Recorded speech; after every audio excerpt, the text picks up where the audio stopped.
Solutions ആണ് നമ്മളിന്ന് പഠിക്കുന്നത്.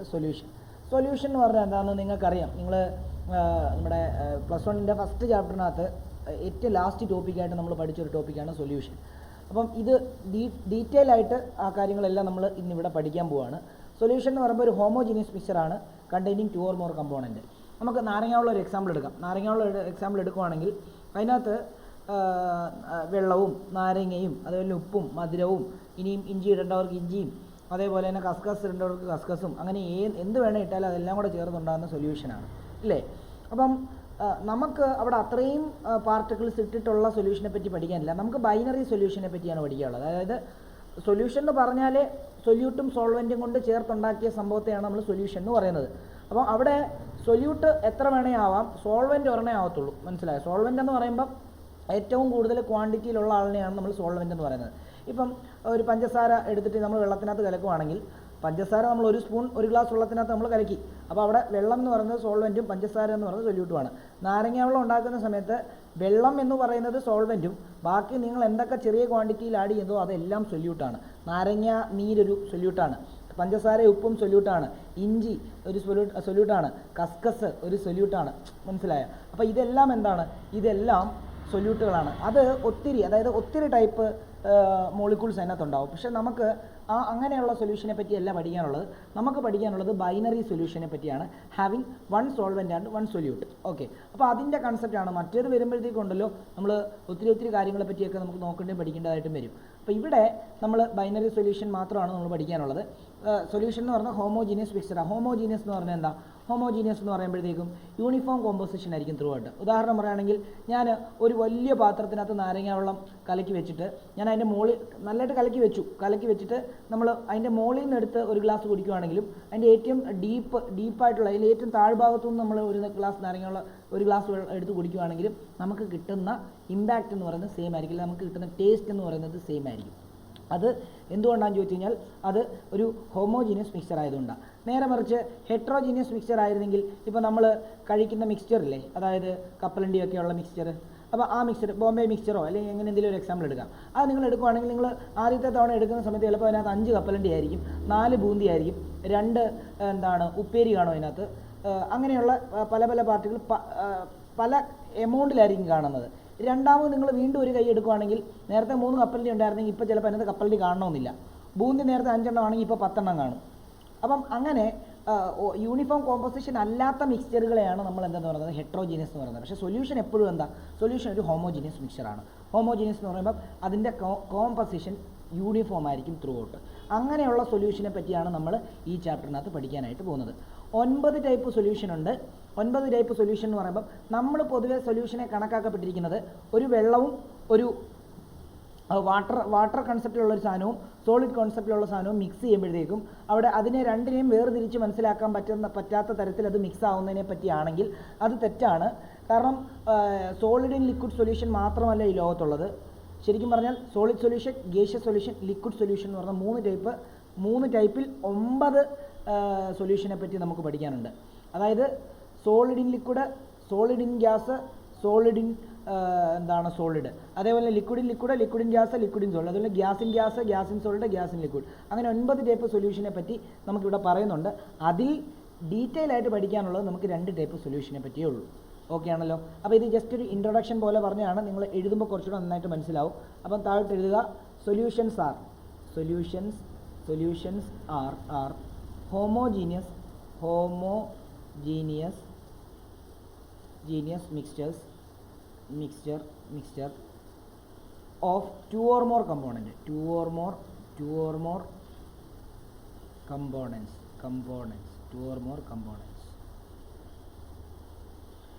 എന്നിട്ട് താഴോട്ട് ഒരു ഹോമോജീനിയസ് മിക്സ്ചർ എന്ന് എഴുതിയിട്ട് ഒരു ഹൈഫൻ ഇടുക. Homogeneous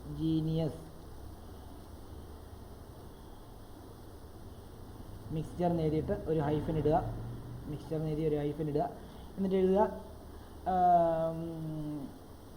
it means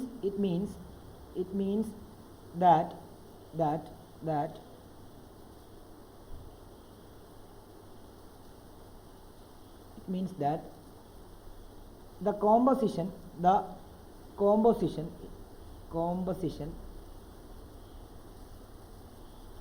and properties are uniform through out the mixture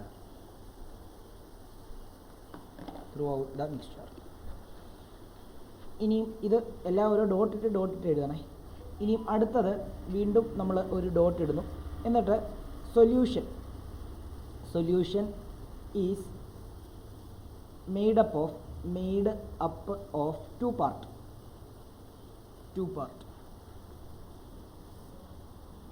just ഒരു സ്റ്റാറോ എന്തെങ്കിലും ഇട്ടിട്ട് എഴുതുക സോൾവെൻറ്റ്. എന്നിട്ട് അവിടെ തന്നെ ഹൈഫൻ ഇട്ടിട്ട് എഴുതുക the component that is present in large quantity. The component that is present in larger quantity.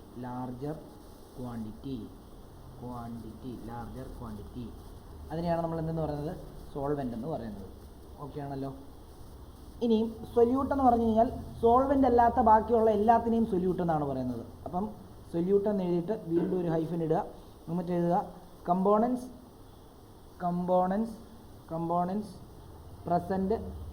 Present in solution other than solvent.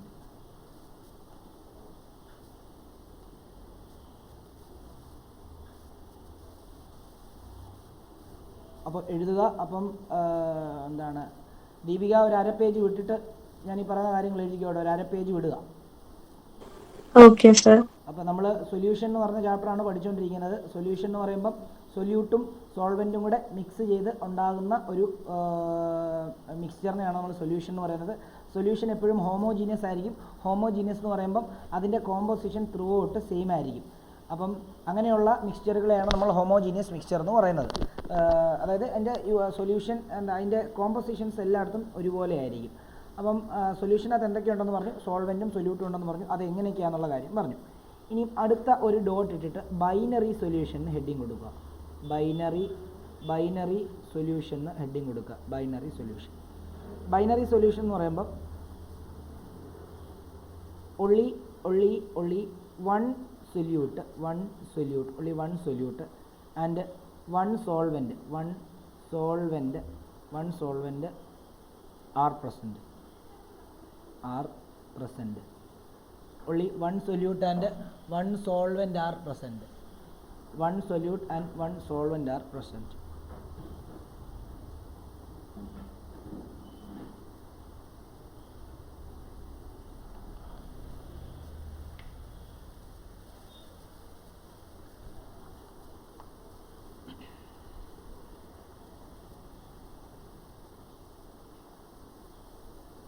നമുക്ക് പഠിക്കാനുള്ളത് ബൈനറി സൊല്യൂഷനെ പറ്റിയാണ്. ബൈനറി സൊല്യൂഷൻ്റെ പ്രത്യേകത അവിടെ ഒരു സൊല്യൂട്ടും ഒരു സോൾവെൻറ്റും ആയിരിക്കും ഉള്ളത്. ഇനി നമ്മൾ ടൈപ്സ് ഓഫ് സൊല്യൂഷനെ പറ്റി പഠിക്കാൻ പോവാണ്. Types of solution.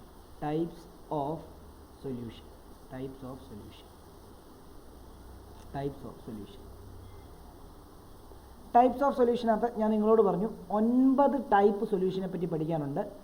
അതിൽ gaseous solution, liquid solution, solid solution എന്ന് പറഞ്ഞ 3 വിഭാഗത്തിലായിട്ട് 9 എണ്ണം നമുക്ക് പഠിക്കാനുണ്ട്. പറയുന്നുണ്ട് അതിൻ്റെ എക്സാമ്പിൾ സഹിതം. പക്ഷേ നമുക്ക് ഡീറ്റെയിൽ ആയിട്ട് പഠിക്കാനുള്ളത് ആ 9-ൽ 2 എണ്ണത്തെ പറ്റി മാത്രമേ ഉള്ളൂ. ടൈപ്സ് ഓഫ് സൊല്യൂഷൻ എഴുതിയിട്ട് ഒന്നെന്ന് എഴുതിയിട്ട് ഗേഷ്യസ് സൊല്യൂഷൻ എഴുതുക. ഗേഷ്യസ് സൊല്യൂഷൻ എഴുതുക. ഒന്നെന്ന് എഴുതിയിട്ട് ഗേഷ്യസ് സൊല്യൂഷൻ എഴുതുക. എന്നിട്ട് എ എന്ന് എഴുതുക. എ എന്നിട്ടിട്ട് ഒരു ഡോട്ട് ഇട്ടിട്ട് സൊല്യൂട്ട്. ഇനി ഒരു കാര്യം കൂടെ, ഈ ഗേഷ്യസ് സൊല്യൂഷൻ്റെ സമയത്ത്, ഗേഷ്യസ് സൊല്യൂഷൻ്റെ കേസിൽ ഈ സോൾവെൻ്റ് എപ്പോഴും എന്തായിരിക്കും എന്നറിയാമോ? ഗ്യാസ് ആയിരിക്കുമേ. സോൾവെൻ്റ് ഈസ് ഓൾവേസ് ഗ്യാസ് ആയിരിക്കും.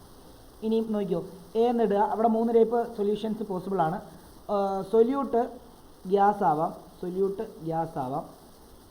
സോൾവെൻ്റ് ഗ്യാസ് ആണ്. കണ്ടോ? അപ്പോൾ ഗ്യാസ് സൊല്യൂഷനാണ്. അപ്പോൾ അങ്ങനെയാണെങ്കിൽ അതിൻ്റെ ഒരു എക്സാമ്പിൾ, നമ്മൾ ശ്വസിക്കുന്ന എയർ ഗ്യാസ് സൊല്യൂഷൻ എക്സാമ്പിളാണ്. കാരണം എന്താ? നമ്മൾ ശ്വസിക്കുന്ന എയറിനകത്ത് ഓക്സിജൻ 21%, നൈട്രജൻ എന്താണ് ഓക്സിജൻ 21%, നൈട്രജൻ 78%, 79%, ബാക്കി ട്രേസസ് ഓഫ് ബാക്കി അതർ ഇതുണ്ട്. അതിൽ വണ്ടിയിൽ നിന്ന് വരുന്ന പുക, carbon dye oxide, SO2, NO2 ഒക്കെ ഉണ്ട് അറ്റ്മോസ്ഫിയറിൽ അല്ലേ. ഇതെല്ലാം യൂണിഫോം കോമ്പോസിഷനിലായിരിക്കും. ഈ വണ്ടിയിൽ നിന്ന് വരുന്ന പുകയെ വിട്ടേര് ബാക്കിയുള്ള എയറിൻ്റെ ഒരു റേഷ്യോ എന്ന് പറയുന്നത് യൂണിഫോം ആയിരിക്കും.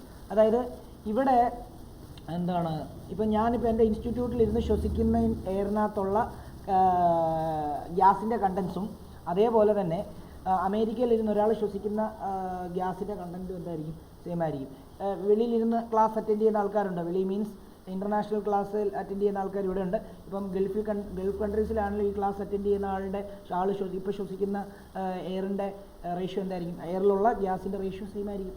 കാരണം അത് യൂണിഫോമാണ് ഒന്ന്. അതുകൊണ്ടാണ് അതിനെ ഹോമോജീനിയസ് മിക്സ്ചർ എന്ന് വിളിക്കുന്നത്. പ്ലസ് അത് സൊല്യൂഷനാണ്. ഇത് മിക്സ് ചെയ്ത് കഴിഞ്ഞാൽ ഓക്സിജൻ ആണോ നൈട്രജൻ ആണോ അതോ ഹീലിയം ആണോ ആർഗൺ ആണോ ഒന്നും നമുക്ക് എന്ത് ചെയ്യാൻ പറ്റത്തില്ല, തിരിച്ചറിയാൻ പറ്റത്തില്ല.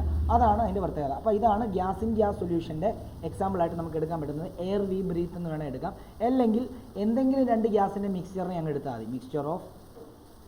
Mixture of oxygen and nitrogen. Mixture of oxygen and nitrogen.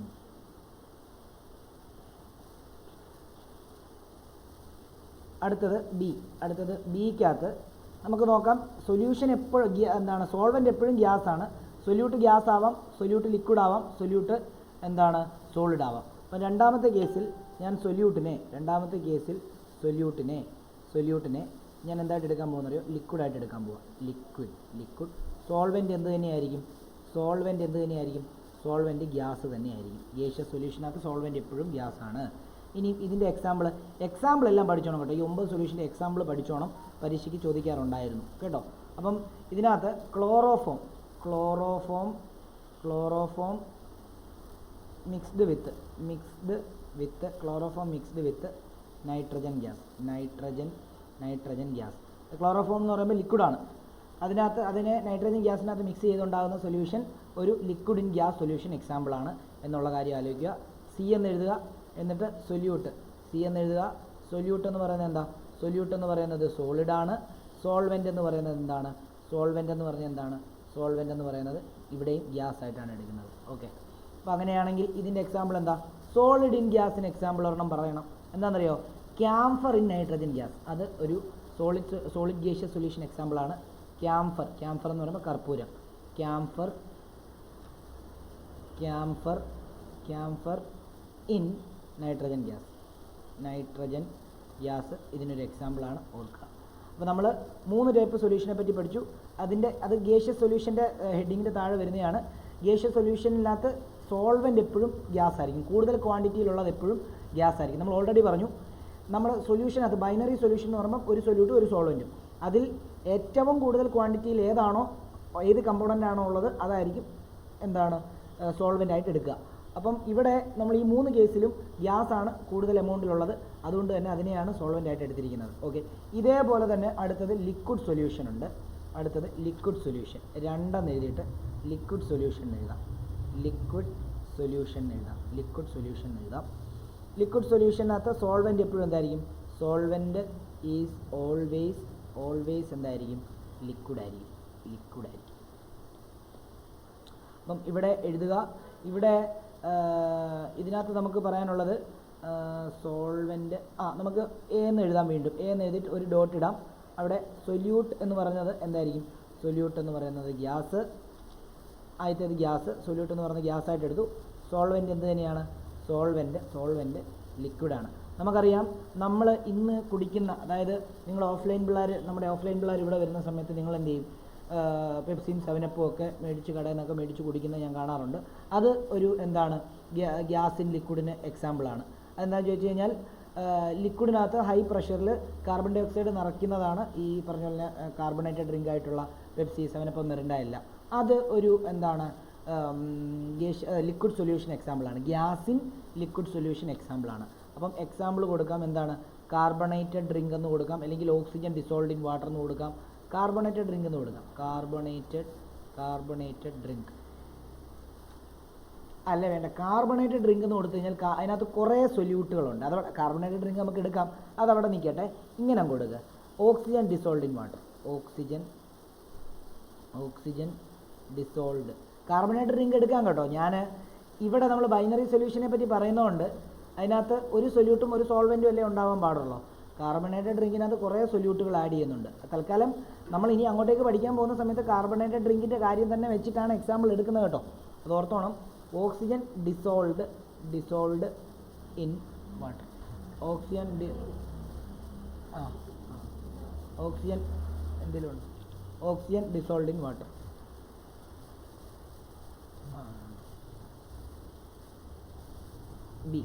ബിയിൽ സൊല്യൂട്ട് എന്ന് പറയുന്നത് ബി എഴുതുന്ന സമയത്ത് സൊല്യൂട്ട് എന്ന് പറയുന്നത് എന്തായിരിക്കും? ലിക്വിഡായിട്ട് എടുക്കാൻ പോവാണ്. ലിക്വിഡ്. സോൾവെൻ്റ് എന്ന് പറഞ്ഞാൽ എന്തായിട്ട് എടുക്കാൻ പോവാണ്? സോൾവെൻ്റ് എന്ന് പറഞ്ഞു കഴിഞ്ഞാൽ സോൾവെൻറ്റിനെ നമുക്ക് ലിക്വിഡായിട്ട് തന്നെ എടുക്കാം. സോൾവെൻറ്റ് ലിക്വിഡ്, സൊല്യൂട്ടും ലിക്വിഡായിട്ട് എടുക്കാം. അങ്ങനെയാണെങ്കിൽ നമുക്ക് എക്സാമ്പിൾ നോക്കാം. എക്സാമ്പിൾ എന്ന് പറയുമ്പോഴത്തേക്കും എത്തനോൾ ഡിസോൾഡ് ഇൻ വാട്ടർ. ഇത് പച്ച മലയാളത്തിൽ പറയുകയാണെങ്കിൽ മദ്യത്തിനകത്ത് വെള്ളം മിക്സ് ചെയ്ത് കഴിക്കുന്നതാണ് നമ്മൾക്ക് ഇപ്പോൾ ഈ എക്സാമ്പിൾ എഴുതിയിരിക്കുന്നത്. എന്താണെന്ന് ചോദിച്ചു കഴിഞ്ഞാൽ നമുക്കറിയാമല്ലോ, നമ്മൾ ഡൈല്യൂട്ട് ചെയ്താണ് മദ്യം നമ്മൾ കഴിക്കുന്നത്. നമ്മളെന്നല്ല, മദ്യം കഴിക്കുന്ന ആൾക്കാർ കഴിക്കുന്നത്. ഓക്കെ, അപ്പം എഥനോളിനകത്ത് അല്ലെങ്കിൽ എഥനോൾ എടുത്തിട്ട് വാട്ടറിനകത്ത് മിക്സ് ചെയ്ത് കഴിഞ്ഞാൽ, അല്ലെങ്കിൽ എഥനോളിനകത്ത് വാട്ടർ മിക്സ് ചെയ്ത് കഴിഞ്ഞാൽ കലക്കി കഴിഞ്ഞാൽ വെള്ളം ഏതാ എഥനോൾ ഏതാണെന്ന് തിരിച്ചറിയാൻ പറ്റാത്ത രീതിയിൽ അത് മിക്സ് ആവും. അപ്പോൾ അത് ലിക്വിഡ് സൊല്യൂഷനായി. ഓക്കെ ആണല്ലോ. അപ്പം അതും ഓർക്കുക. എന്നിട്ട് സി എന്നെഴുതിയിട്ട് സൊല്യൂട്ട്. അടുത്ത പോസിബിലിറ്റി എന്താ? സൊല്യൂട്ട് സോളിഡ് ആവാം. സോൾവെൻ്റ് എന്താവാം? സോൾവെൻ്റ് ലിക്വിഡ് തന്നെ. എക്സാമ്പിൾ നമുക്കെടുക്കാം. പഞ്ചസാരപ്പാനി അല്ലെങ്കിൽ ഉപ്പുവെള്ളം, ഇതെല്ലാം സോളിഡ് ഇൻ ലിക്വിഡ് സൊല്യൂഷനാണ് ഇല്ലേ? അപ്പോൾ വേണമെങ്കിൽ ഗ്ലൂക്കോസ് ഡിസോൾഡ് ഇൻ എന്താ? വാട്ടർ. നമുക്ക് എക്സാമ്പിളായിട്ട് എടുക്കാം. Glucose dissolved in water.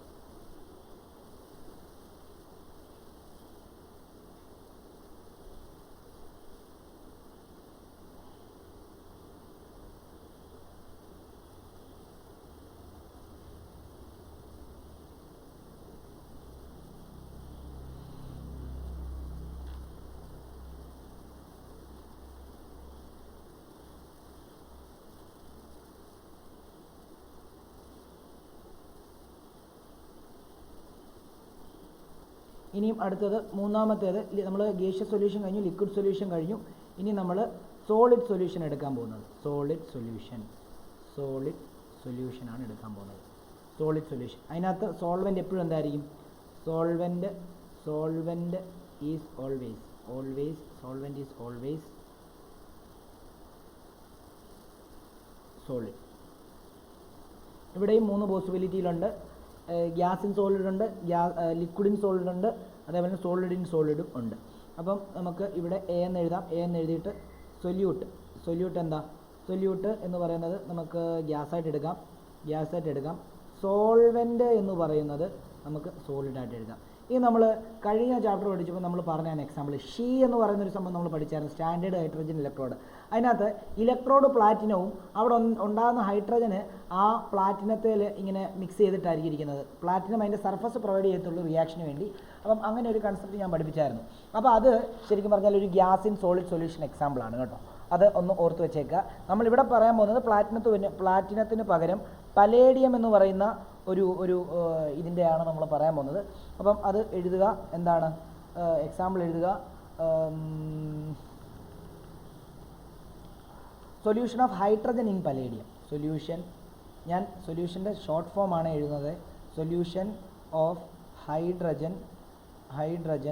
Hydrogen on അല്ലെങ്കിൽ ഇൻ പലേഡിയം. പലേഡിയം എന്ന് പറഞ്ഞാൽ പ്ലാറ്റിനം പോലെ തന്നെ ഒരു എലമെൻ്റ് ആണ് കേട്ടോ, മെറ്റലാണ് പലേഡിയം.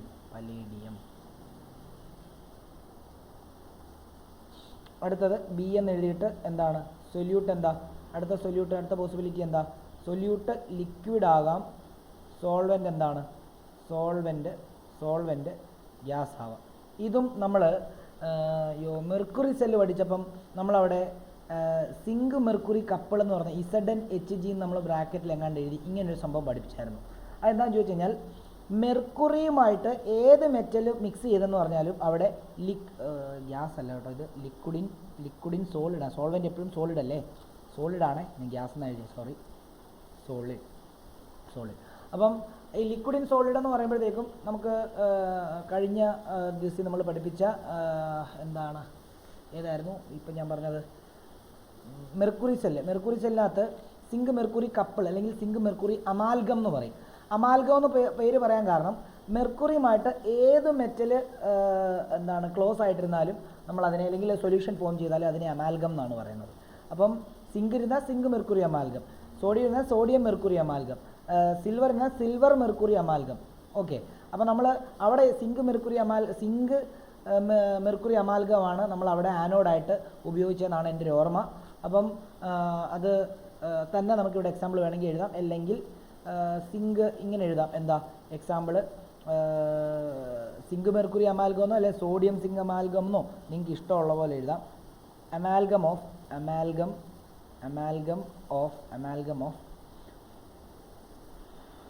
മെർക്കുറി വിത്ത് സിങ്കോ അല്ലെങ്കിൽ സോഡിയമോ, സിങ്ക് ഓർ സോഡിയം എന്തെങ്കിലും എഴുതാൻ കേട്ടോ, ഏതെങ്കിലും ഒരെണ്ണം എഴുതിയാലും മതി. അടുത്തത് സി എന്ന് പറയുന്നത് സൊല്യൂട്ട്. എന്താ സൊല്യൂട്ട് സോളിഡാണ്. സോൾവെൻ്റ് എന്ന് പറഞ്ഞാൽ എന്താ, സോൾവെൻ്റ് എന്ന് പറഞ്ഞാലും ഇവിടെ സോളിഡ് തന്നെയാണ്. അങ്ങനെയാണെങ്കിൽ അതിന് എക്സാമ്പിൾ നമ്മുടെ ഗോൾഡ് ഓർണമെൻറ്റ്സ് ഇല്ലേ, ഇതെല്ലാം സോളിഡ് സൊല്യൂഷൻ എക്സാമ്പിൾ. അപ്പോൾ നിങ്ങൾ വിചാരിക്കും അതെങ്ങനെയാണ് സോളിഡ് സൊല്യൂഷൻ എക്സാമ്പിൾ ആകുന്നതെന്ന് ചോദിച്ചു കഴിഞ്ഞാൽ, നമ്മൾ ഗോൾഡ് എന്ന് പറയുന്നത് ഒരിക്കലും പ്യുവർ ഗോൾഡ് അല്ല നമ്മുടെ ഓർണമെൻ്റ് ആക്കി കിട്ടുന്നത്. നമ്മൾ സാഗർ ഏലിയാസ് ജാക്കിയുടെ ഗോൾഡ് ബിസ്ക്കറ്റ് ബിസിനസ് ഒക്കെ നമ്മൾ കണ്ടാണല്ലേ. അപ്പോൾ അതിനകത്ത് ഗോൾഡ് ബിസ്ക്കറ്റ് ഇരിക്കുന്നത് അത് പ്യുവർ ഗോൾഡാണ്. പക്ഷേ അതിനെ ഉരുക്കി എന്താണ് ഈ ഓരോ ഡിസൈൻസിലൊക്കെ സെറ്റ് ചെയ്തെടുക്കണമെങ്കിൽ ഗോൾഡ് പൊടിഞ്ഞു പോകുന്നൊരു സംഭവമാണ്. നമ്മൾ ഡിസൈനിൽ കട്ട് ചെയ്യുന്ന സമയത്ത് എന്ത് ചെയ്യും, പൊടിഞ്ഞു പോകും. ഓക്കെ, അങ്ങനെ പൊടിഞ്ഞു പോകാതിരിക്കാൻ വേണ്ടി നമ്മൾ എന്ത് ചെയ്യും, അതിനകത്ത് കോപ്പർ, നിക്കൽ പോലെയുള്ള ചെറിയ എലമെൻറ്റുകളെ നമ്മൾ എന്ത് ചെയ്യും, ആഡ് ചെയ്ത് മിക്സ് ചെയ്യും. ഓക്കെ, ഉരുക്കിയിട്ട് ഞാനത് നേരിട്ട് കണ്ടിട്ടുണ്ട്. അപ്പം അതുകൊണ്ടാണ് ഞാൻ പറയുന്നത്, നമുക്ക് എത്ര ക്യാരറ്റ്, അതായത് നമുക്കറിയാമല്ലോ 18 ക്യാരറ്റ് മുതൽ, പണ്ടൊക്കെ 18 ക്യാരറ്റ് പിന്നെ 19 ആയി, 20 ആയി, 21 ആയി, 22 ആയി, ഇപ്പം 23 ക്യാരറ്റ്, 24 വരെയായി. 24 ക്യാരറ്റാണ് ഇപ്പോൾ ലേറ്റസ്റ്റ് ആയിട്ടുള്ളത്. അപ്പം 18 ക്യാരറ്റിനകത്തെന്ന് പറയുമ്പം അതിനകത്ത് എന്താ, 18 ക്യാരറ്റ് എന്ന് പറയുമ്പം അതിനകത്ത് ഗോൾഡിൻ്റെ എമൗണ്ട് വളരെ കുറവായിരിക്കും. 24 ക്യാരറ്റ് എന്ന് പറയുമ്പോഴത്തേക്കും 916 എന്നാണ് പറയുന്നത്. 916 ഹോൾമാർക്ക് എന്ന് പറയുന്ന അർത്ഥം എന്താണെന്നറിയോ, 91.6% മാത്രമാണ് അതിനകത്ത് ഗോൾഡ് ഉണ്ടാവുക. ബാക്കി ഉള്ളതെല്ലാം എന്തായിരിക്കും, ഈ കോപ്പറും നിക്കലും പോലെയുള്ള ബാക്കി മെറ്റലുകളായിരിക്കും. എന്തിനു വേണ്ടിയാണ്, അതിനെ നമുക്ക് എന്താണ് കട്ട് ചെയ്ത്, അല്ലെങ്കിൽ ഈ പറഞ്ഞ പോലെ പല ഡിസൈൻസിൽ നമുക്ക് കട്ട് ചെയ്തെടുക്കാൻ വേണ്ടി ആണ് നമ്മൾ അത് ആഡ് ചെയ്യുന്നത്. കാരണം ഗോൾഡ് മാത്രമായി കഴിഞ്ഞാൽ ഡിസൈനിൽ കട്ട് ചെയ്തെടുക്കാൻ പറ്റില്ല. അപ്പം അത് ഒരു എക്സാമ്പിൾ. എല്ലാം ഉരുക്കിയാണ് വെള്ളം പോലാക്കിയിട്ടാണ് പിന്നെ അത് കട്ട് ചെയ്യാവുന്നത് അല്ലേ. അപ്പോൾ അതും ഒരു സൊല്യൂഷൻ എക്സാമ്പിളാണ്. സോൾഡാന്ന് പറഞ്ഞിട്ട് നമുക്ക് തെറ്റിപ്പോകേണ്ട, അതും ഒരു സൊല്യൂഷൻ എക്സാമ്പിളാണ്. അപ്പോൾ നമുക്ക് വേണമെങ്കിൽ കോപ്പർ ഡിസോൾഡ് ഇൻ ഗോൾഡ് എന്ന് വേണമെങ്കിൽ എടുക്കാം example. Copper dissolved in gold എക്സാമ്പിളായിട്ട് എടുക്കാം.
എഴുതിയെന്ന് വിശ്വസിക്കുന്നു. അടുത്തത് നമുക്ക് കുറച്ച് കോൺസെൻട്രേഷൻ ടേംസിനെ പറ്റിയാണ് പഠിക്കാൻ പോകുന്നത്.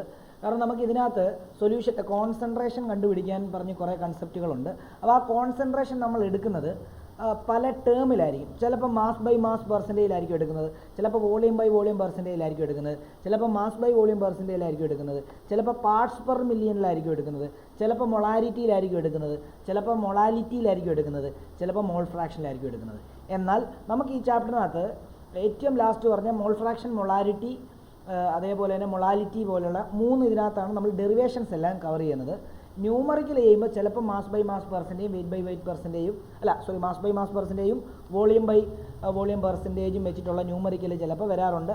അത് ജസ്റ്റ് എടുത്ത് എഴുതാൻ വേണ്ടി മാത്രമാണ് അത് തരുന്നത്, അല്ലാതെ വലിയ പ്രശ്നമുള്ള കാര്യങ്ങളൊന്നുമില്ല. പിന്നെ ബാക്കിയുള്ളതിനകത്തൊന്നും അതൊന്നും പഠിക്കണ്ട. മാസ് ബൈ മാസും വോളിയം ബൈ വോളിയം അതെന്താണെന്ന് അറിഞ്ഞിരുന്നാൽ മാത്രം മതി. അപ്പം അത് നമുക്ക് ചെയ്യാം. അപ്പോൾ concentration terms of solution heading എഴുതുക. Concentration terms of solution. Concentration terms of solution. അതിൽ ഒന്നാമത്തേത് മാസ് പെർസെൻറ്റേജ് എന്ന് എഴുതുക.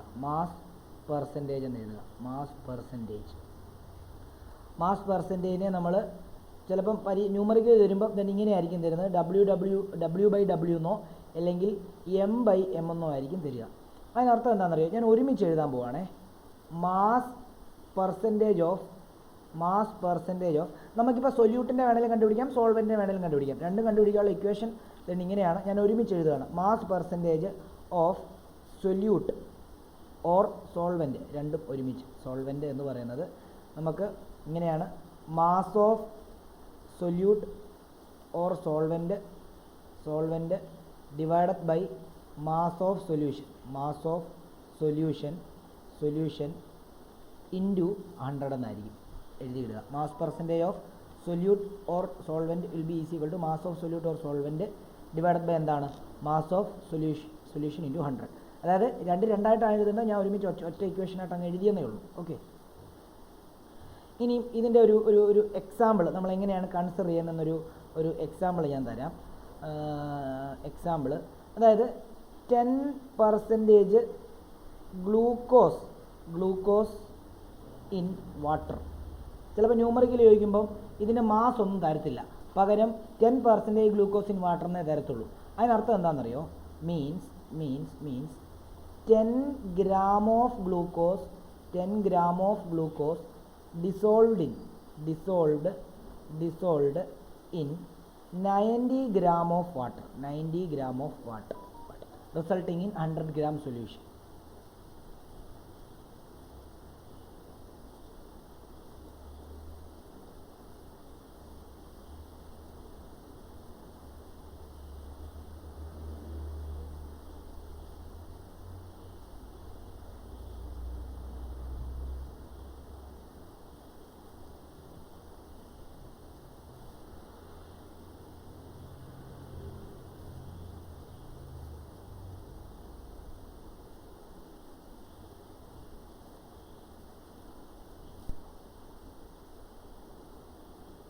റിസൾട്ടിങ് ഇൻ 100 gram സൊല്യൂഷൻ എന്നും കൂടെ എഴുതിയാലേ.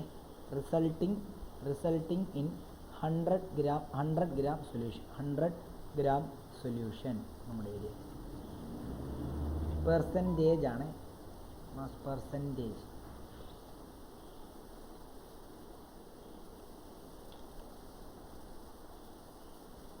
അടുത്തത് രണ്ടാമത്തേത് വോളിയം പെർസെൻറ്റേജിൽ നമ്മൾ കോൺസെൻട്രേഷൻ അളക്കാറുണ്ട്. വോളിയം പെർസെൻറ്റേജ് അത് വി ബൈ വി എന്നായിരിക്കും നമ്മുടെ ഇതിനകത്ത് തരിക, ന്യൂമറിക്കലൊക്കെ ചോദിക്കുമ്പോൾ തരിക. അപ്പം വോളിയം പെർസെൻറ്റേജ് ഓഫ് കമ്പോണൻറ്റ്, ഒരു കമ്പോണൻറ്റ് ഏത് കമ്പോണൻറ്റിലും ആയിക്കോട്ടെ, കമ്പോണൻറ്റ് കണ്ടുപിടിക്കാൻ പറഞ്ഞാൽ എന്ത് ചെയ്താൽ മതി? Volume of that component divided by volume of solution, അതായത് total volume of solution into 100 ചെയ്താൽ മതി, വോളിയം പെർസെൻറ്റേജ് കിട്ടും. അതിനും ഒരു എക്സാമ്പിൾ എഴുതാം. 10% എഥനോൾ ഇൻ വാട്ടർ എന്ന് പറഞ്ഞു കഴിഞ്ഞാൽ, എഥനോൾ ഇൻ വാട്ടർ എന്ന് പറഞ്ഞാൽ അതിനർത്ഥം എന്താ പറയുക? നമ്മൾ നേരത്തെ 10% ഗ്ലൂക്കോസ് ഇൻ വാട്ടർ ആയിരുന്നു, അപ്പോൾ അവിടെ ഗ്ലൂക്കോസ് സോളിഡ് സൊല്യൂട്ട് ആയിരുന്നേ. ഇവിടെ എഥനോൾ എന്ന് പറയുന്നത് ലിക്വിഡായിട്ടുള്ളൊരു സൊല്യൂട്ടാണ്. അതുകൊണ്ടാണ് നമ്മൾ വോളിയത്തിൽ പറയുന്നത്. മനസ്സിലായി? ലിക്വിഡിൻ്റെ കാര്യം പറയുമ്പോൾ കുറച്ചുകൂടെ നല്ലത് ലിറ്ററിൽ പറയുന്നതായിരിക്കും. ഗ്രാമിൽ നമുക്ക് പറയാതിരിക്കാനൊന്നും പറ്റത്തില്ല. ഗ്രാമിലും നമുക്ക് പറയാം, എന്താണ്, ലിറ്ററിലും നമുക്ക് പറയാനായിട്ട് പറ്റും. അപ്പോൾ അങ്ങനെ ലിറ്ററിൽ പറയുന്ന കേസുകളിലൊക്കെ വോളിയം പെർസെൻറ്റേജ് ആണെന്നുള്ള കാര്യം ഒന്ന് ആലോചിച്ചോണം. അപ്പോൾ 10% എഥനോൾ ഇൻ വാട്ടർ മീൻസ് എന്ന് പറഞ്ഞാൽ എന്താണെന്നറിയാം? Means 10 ml of ethanol, 10 ml of ethanol dissolved in 90 ml of water resulting in 100 ml solution.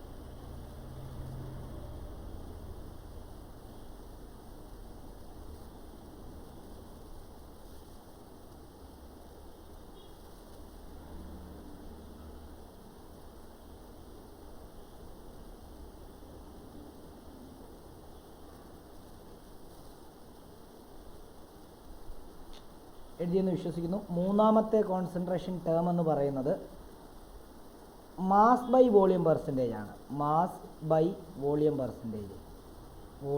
Percentage അത് ഒന്നെങ്കിൽ m/v എന്ന് തരും, അല്ലെങ്കിൽ w/v എന്ന് തരും. അത് സൊല്യൂട്ടിൻ്റെ മാസും പിന്നെ അതേപോലെ തന്നെ സൊല്യൂട്ടിൻ്റെ മാസും സൊല്യൂഷൻ്റെ വോളിയവും എടുത്തിട്ടാണ് അത് ചെയ്യുന്നത്. അതായത് നമ്മൾ ഇതുവരെ ചെയ്തത് mass of solute divide by mass of solution into 100ഉം volume of solution divide by volume of solute divide by volume of solution into 100ഉം. ഇവിടെ ഒരെണ്ണം മാസും ഒരെണ്ണം വോളിയം എടുക്കും മുകളിൽ. അതായത് കണ്ടുപിടിക്കേണ്ട ആളുടെ ഇതിൻ്റെ മാസും അതിൻ്റെ മാസും ടോട്ടൽ സൊല്യൂഷൻ്റെ വോളിയം എടുത്തിട്ടാണ് ഇത് ചെയ്യുന്നത്. അപ്പോൾ നമുക്ക് ആ ഇക്വേഷൻ തന്നെ എഴുതാം. Mass by volume percentage of A component is equal to എന്താണെന്നറിയാമോ? Mass of component divided by volume of solution. Total വോളിയമാണ്. Total volume of solution into എന്താണ്? 100. പക്ഷേ ഇവിടെ എക്സാമ്പിൾ പറയുമ്പോൾ ഇവിടെ മനസ്സിലാക്കേണ്ടതിനൊരു വ്യത്യാസമുണ്ട്. എക്സാമ്പിൾ ഇവിടെ 18% W/V ഓഫ് ഗ്ലൂക്കോസ് സൊല്യൂഷൻ എന്ന് പറഞ്ഞു കഴിഞ്ഞാൽ ഒരിക്കലും 18 ഗ്രാം ഡിസോൾവ്ഡ് ഇൻ 82 ml എന്ന് എടുക്കരുത്. മനസ്സിലായോ? അവിടെ 100 ml ആണ് എപ്പോഴും നമ്മൾ എന്ത് ചെയ്യുന്നത്? 18 ഗ്രാം കലക്കുന്നത്. അങ്ങനെ വേണം എടുക്കാൻ. Means 18 gram glucose dissolved in 100 ml water എന്നാണ് എഴുതേണ്ടത് കേട്ടോ. അങ്ങനെ വേണം എഴുതാൻ. ഇതിൻ്റെ കേസ് മാത്രം 100 ml കണക്കാണ് നോക്കുന്നത്.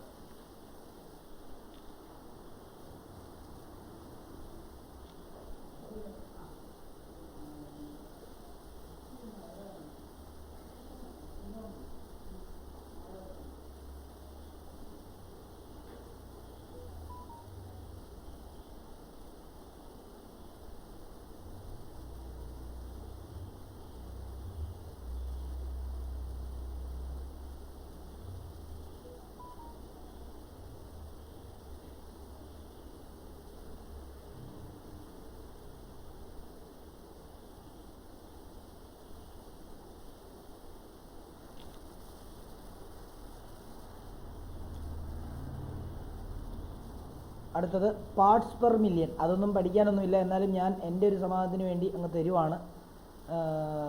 പരീക്ഷിക്കൊന്നും അങ്ങനെ ചോദിക്കാറില്ല. പാർട്സ് പെർ മില്യൺ നിങ്ങളുടെ ടെക്സ്റ്റ് ബുക്കിനകത്തുള്ളത് കൊണ്ടും എൻ്റെ ഒരു സമാധാനത്തിന് വേണ്ടി അങ്ങ് തരികയാണ്. Parts per million PPM. ഈ PPM നമ്മൾ ഈ മൂന്നെണ്ണത്തിൻ്റെയും PPM എടുക്കണം. അതായത് ശരിക്കും പറഞ്ഞാൽ വളരെ വളരെ സ്മോൾ ക്വാണ്ടിറ്റിയാണ് ശരിക്കും പാർട്സ് പെർ മില്യണിൽ നമ്മൾ കണക്കാക്കുന്നത്. ഇപ്പം നമ്മുടെ ഇപ്പം 2020 നമുക്ക് കോവിഡ് കേസുകൾ വന്നു. അപ്പോൾ കോവിഡ് കേസുകൾ ബ്ലഡിൽ എടുക്കുമ്പോഴത്തേക്കും അതിൻ്റെ അളവ്, ആ വൈറസിൻ്റെ അളവ് പാർട്സ് പെർ മില്യണിലാണ് അളവ് എടുക്കുന്നത്. അപ്പോൾ അത് അങ്ങനെ പല കാര്യങ്ങളും നമ്മൾ ബ്ലഡുമായിട്ട് റിലേറ്റ് ചെയ്ത പല കാര്യങ്ങളും നമ്മൾ PPMലായിരിക്കും എടുക്കുക. അത് വളരെ ചെറിയ ക്വാണ്ടിറ്റി അല്ലെങ്കിൽ വളരെ അതായത് നമുക്കറിയില്ല 10⁻6 നമ്മളെല്ലാം 100%ലാണ് എടുക്കുന്നത്. പക്ഷേ ഇത് എടുക്കുന്നത് 10⁻6 ഓക്കെ. അപ്പം നോക്കിക്കോളൂ അത് നമുക്കിങ്ങനെ എഴുതാം. ജനറലി PPM ബൈ മാസ് എന്ന് എഴുതി കഴിഞ്ഞാൽ സിംപ്ലി നമുക്കിങ്ങനെ എഴുതാം. Mass of solute divided by mass of solution into 10⁻6. അതേപോലെ തന്നെ PPM ബൈ വോളിയം എന്ന് പറഞ്ഞു കഴിഞ്ഞാൽ ഇങ്ങനെ എഴുതാം. Mass of solute volume of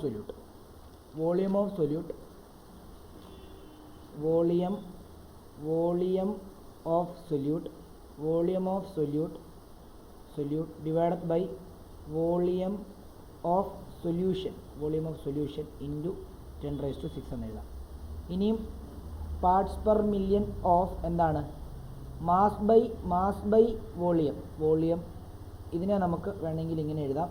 എന്താണ് mass of solute divided by volume of solution into 10⁻6 എന്നാണ് എഴുതാം.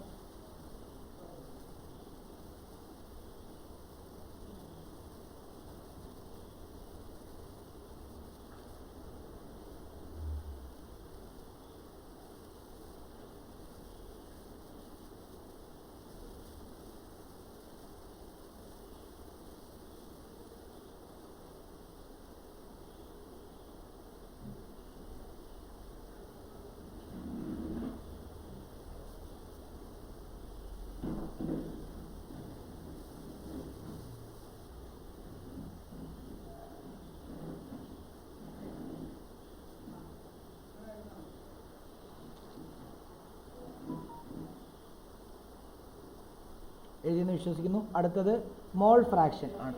മോൾ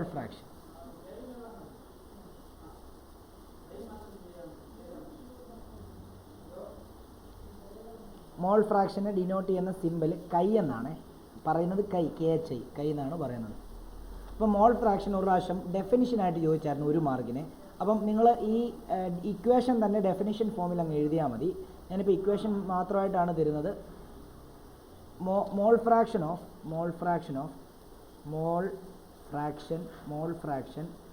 ഓഫ് എ കമ്പോണൻറ്റ്. അതിനു മുമ്പ് വേറൊരു കാര്യം പറയാം.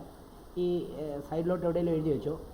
എ എന്ന് പറയുന്ന സോൾവെൻറ്റും ബി എന്ന് പറയുന്ന സൊല്യൂട്ടും കൂടെ ചേർന്നിട്ട് AB എന്ന് പറയുന്ന സൊല്യൂഷൻ ഉണ്ടായി.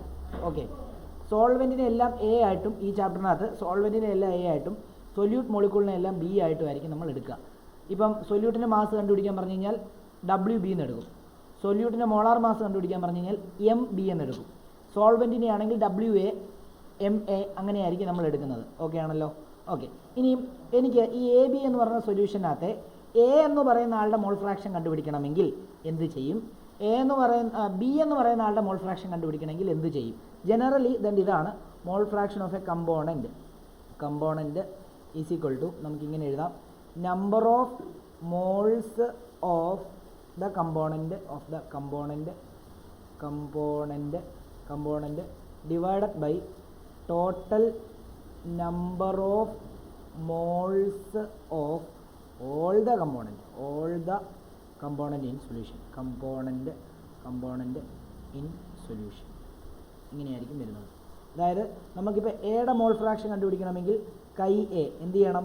Number of moles of that component NA divide by total number of moles. Binary solution ആകുമ്പോൾ അതിനകത്ത് 2 പേരേ ഉള്ളൂ, എയും ബിയേ ഉള്ളൂ. അപ്പോൾ 2 ആൾക്കാരുടെയും നമ്പർ ഓഫ് മോൾസിൻ്റെ സം കണ്ടുപിടിക്കണം. എന്നിട്ട് അതിനെ അതുകൊണ്ട് ഡിവൈഡ് ചെയ്താൽ. ഇനി നമുക്ക് മോൾ ഫ്രാക്ഷൻ ഓഫ് ബി കണ്ടുപിടിക്കണമെങ്കിൽ എന്ത് ചെയ്യണം? Chi B is equal to number of moles of B divide by total number of moles of എന്താ A + B. പിന്നെ ഒരു കാര്യം കൂടെ ആലോചിക്കണം. ഒരു സൊല്യൂഷനകത്ത് എത്ര കമ്പോണൻ്റ് ഉണ്ടോ ആ കമ്പോണൻറ്റിൻ്റെ എല്ലാ മോൾ ഫ്രാക്ഷനും കൂടെ ആഡ് ചെയ്ത് കഴിഞ്ഞാൽ നമുക്ക് 1 കിട്ടും. ബൈനറി സൊല്യൂഷൻ്റെ കേസിൽ നമുക്കിവിടെ 2 സൊല്യൂഷനേ ഉള്ളതുകൊണ്ട് തന്നെ 2 എണ്ണത്തിൻ്റെ മോൾ ഫ്രാക്ഷൻ 2 കമ്പോണൻ്റ് ഉള്ളതുകൊണ്ട് തന്നെ 2 എണ്ണത്തിൻ്റെ മോൾ ഫ്രാക്ഷൻ ആഡ് ചെയ്ത് കഴിഞ്ഞാൽ 1 കിട്ടുക എന്നുള്ളതാണ്. അപ്പം നമുക്കിങ്ങനെ എഴുതാം, total mole fraction of each components of a binary solution is equal to 1. അതായത് chi A plus chi B ചെയ്ത് കഴിഞ്ഞാൽ നമുക്ക് എന്ത് കിട്ടും? 1 കിട്ടും.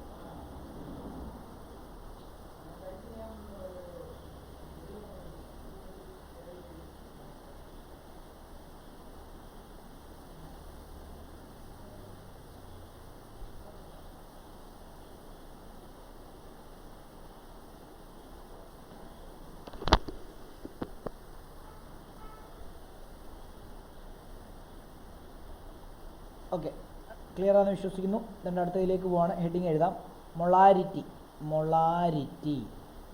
ഡിനോട്ട് ചെയ്യുന്ന ലെറ്റർ ക്യാപിറ്റൽ ലെറ്റർ M ആണ്. നിങ്ങൾക്കറിയാം, മൊളാരിറ്റി ഒക്കെ കഴിഞ്ഞ വർഷം മുതലേ പഠിക്കുന്നതാണ്. It is defined as number of moles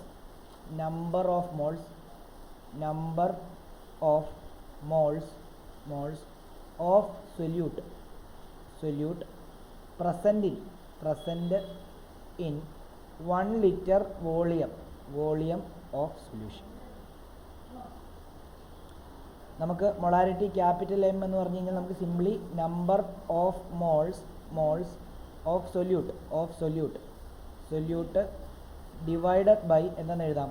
volume in litre എന്ന് എഴുതാം.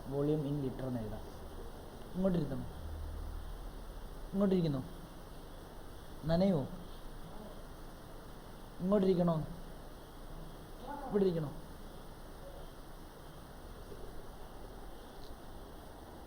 ഓക്കെ, നോക്കിക്കോളൂ. അപ്പോൾ മൊളാരിറ്റി ഈസിക്വൽ ടു നമുക്ക് എന്തെന്ന് എഴുതാം? N/V എന്ന് എഴുതാം. മൊളാരിറ്റി ഈസിക്വൽ ടു N/V എന്ന് ജനറൽ എഴുതാം. SI യൂണിറ്റ് എന്ന് പറഞ്ഞു കഴിഞ്ഞാൽ എന്താണ്? മോൾസ് പെർ ലിറ്റർ ആയിരിക്കും.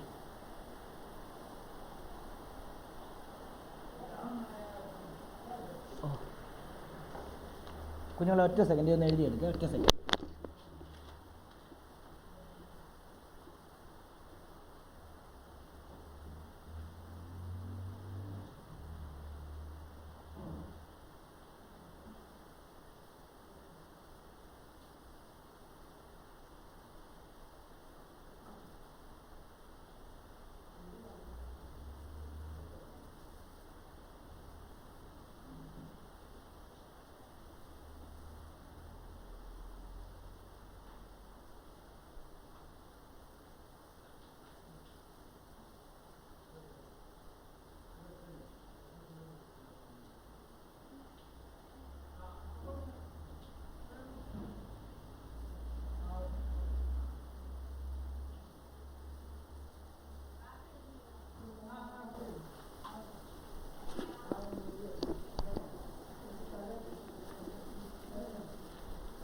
എഴുതിയെന്ന് വിശ്വസിക്കുന്നു. ഇനി അടുത്തത് ഇതിൻ്റെ ഒരു എക്സാമ്പിൾ, അതായത് അതും കൂടെ ഒന്ന് എഴുതിയേക്കണം. അതായത് എക്സാമ്പിൾ എന്ന് എഴുതിയിട്ട്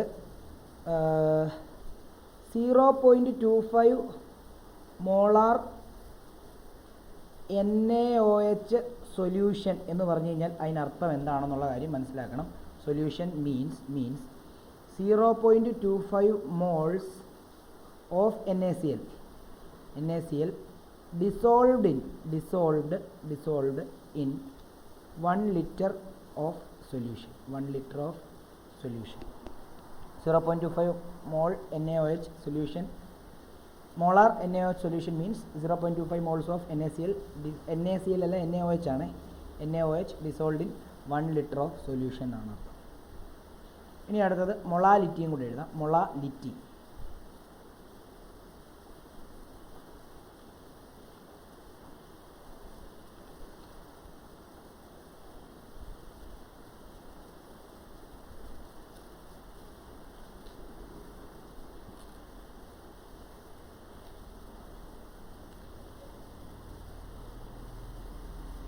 മൊളാലിറ്റി എന്ന് എഴുതാം.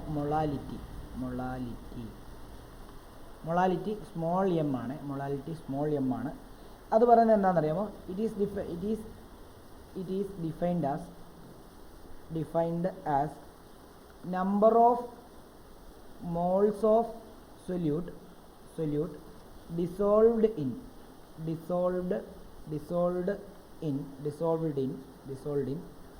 1 kilogram of solvent. അതായത് എം ഈസ് ഈക്വൽ ടു നമുക്ക് എന്താണ് N divided by W in K G.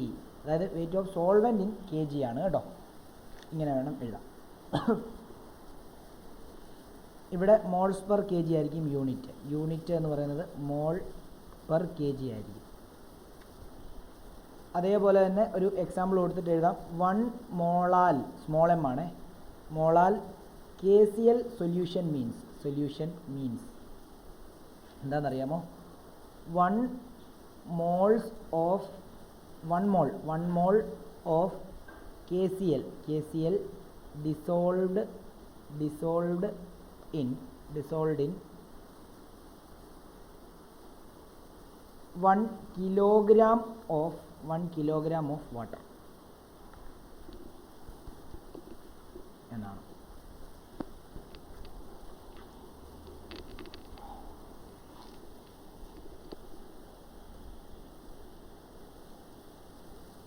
ഒരു ഒറ്റ ടോപ്പിക്കും കൂടെ എഴുതിക്കോളൂ.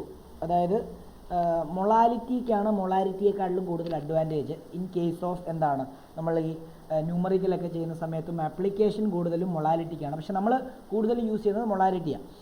പ്രാക്ടിക്കൽ ആപ്ലിക്കേഷനിൽ മൊളാലിറ്റിയാണ് നല്ലത് നമുക്ക് എക്സ്പെരിമെൻ്റ് ഒക്കെ ചെയ്യാൻ. അതെന്തുകൊണ്ടാണെന്ന് ചോദിച്ചു കഴിഞ്ഞാൽ മൊളാരിറ്റി എന്ന് പറയുന്നത് വോളിയത്തെ ഡിപ്പെൻഡ് ചെയ്തായിരിക്കുന്നത്. വോളിയം ചാൾസ് പറയുന്നത്, അതായത് സയൻറ്റിസ്റ്റ് നമുക്കറിയാം ചാൾസ് ലോ, ബോയിൽസ് ലോ ഒക്കെ നമ്മൾ പഠിച്ചായിരുന്നല്ലോ. അതിനകത്ത് ചാൾസ് ലോ പറയുന്നത് വോളിയം ഡയറക്ട്ലി പ്രൊപ്പോർഷണൽ ടു ടെമ്പറേച്ചറാണ്. റിയാക്ഷൻ നടക്കുമ്പോൾ എന്തായാലും ടെമ്പറേച്ചറിന് വേരിയേഷൻ ഉണ്ടാവും. ടെമ്പറേച്ചറും കൂടുന്നതിനും കുറയുന്നതിനും അനുസരിച്ച് വോളിയത്തിന് കൂടുതലും കുറവുണ്ടാവും. വോളിയം കൂടുതലും കുറയുന്നതിനനുസരിച്ച് മൊളാരിറ്റിക്ക് വ്യത്യാസം ഉണ്ടാവും. അപ്പം കോൺസെൻട്രേഷൻ എപ്പോഴും ചേഞ്ച് ചെയ്തുകൊണ്ടിരിക്കും. നമുക്ക് കൃത്യ അളവ് എടുക്കാൻ പറ്റത്തില്ല. മൊളാലിറ്റി വെച്ചിട്ട് എടുക്കുവാണെങ്കിൽ നമുക്കെന്താ അവിടെ കിലോഗ്രാം വെയിറ്റ് ആണ് ഡിപ്പെൻഡ് ചെയ്യുന്നത്. വെയിറ്റ് ഒരിക്കലും ടെമ്പറേച്ചറിനെ ഡിപ്പെൻഡ് ചെയ്യത്തില്ല. അതുകൊണ്ട് തന്നെ അവിടെ മൊളാലിറ്റിക്കാണ് മൊളാരിറ്റിയെക്കാട്ടിലും കൂടുതൽ അഡ്വാൻറ്റേജ്. അപ്പം ഇങ്ങനെ എഴുതാം, അതും കൂടെ എഴുതാം. Main advantage of molality over molarity over molarity is that molality does not change with change in temperature. But molarity decrease with rise in temperature. Decrease with rise in temperature. This is because volume depends on temperature as per Charles law. ബ്രാക്കറ്റിൽ V directly proportional to T എന്ന് എഴുതാം. but mass does not depends